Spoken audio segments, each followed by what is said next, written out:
بسم اللہ الرحمن الرحیم۔ اگر پالتو بکری پر قربانی کی نیت کر لی تو اگر ارادہ نہ ہو تو کیا جانور تبدیل کرنا جائز ہے یا جانور تبدیل کر سکتا ہے؟ اور اگر کسی نے پالتو جانور پر قربانی کی نیت کر لی تو کیا نیت کرنے سے قربانی واجب ہو گئی؟ ان دونوں سوالوں کے جواب سے پہلے اگر آپ ہمارے چینل پر نئے ہیں تو ہمارے چینل کو ضرور سبسکرائب کریں۔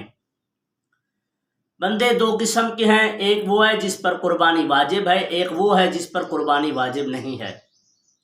جس پر قربانی واجب ہے اس نے اگر کسی پالتو جانور پر قربانی کی نیت کر لی تو اب اس پر نیت کرنے سے اسی مقررہ جانور کی قربانی کرنا ضروری نہیں ہے۔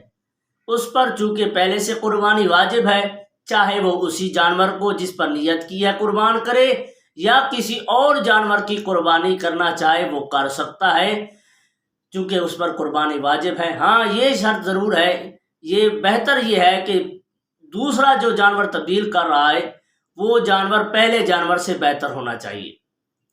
اور جس بندے پر قربانی واجب نہیں ہے اور اس نے کسی پالتو جانور پر قربانی کی نیت کر بھی لی ہے تو نیت کرنے سے اس پر قربانی واجب نہیں ہوگی اور نہ ہی اسے اس جانور کو قربان کرنا ضروری ہے، کیونکہ قربانی کے واجب کرنے ہونے کے لیے نیت ضروری نہیں ہے بلکہ شرائط ہیں۔ مالک نصاب ہونا، عاقل بالغ مسلمان ہونے کے ساتھ مالک نصاب ہونا بھی ضروری ہے۔ اگر وہ بندہ مالک نصاب نہیں تو اس پر قربانی کی نیت کرے یا نہ کرے قربانی واجب نہیں ہے۔ ہاں، قربانی کر لے تو اس کو ثواب بھی ملے گا اور اس کی طرف سے قربانی ادا ہو جائے گی۔ واجب نہیں ہے کہ یعنی نہیں کرے گا تو وہ گناہگار ہو جائے گا، ایسا نہیں ہے۔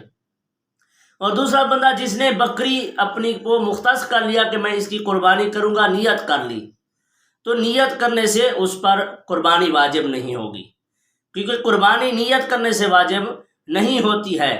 ہاں، اگر اس بندے نے چاہے وہ اس پر قربانی واجب ہو یا نہ ہو، وہ مالک نصاب ہو یا نہ ہو، اس نے جب وہ جانور خریدا، بکری خریدی اور نیت کر لی کہ میں اس کی قربانی کروں گا، جب اس نے اسی نیت سے خریدا کہ اس کی قربانی کروں گا، اب بھلے اس پر قربانی واجب ہو یا نہ ہو، اب اسے اس جانور کی قربانی کرنا ضروری ہے، کیونکہ اس کی نیت جب وہ خرید رہا تھا قربانی والی تھی۔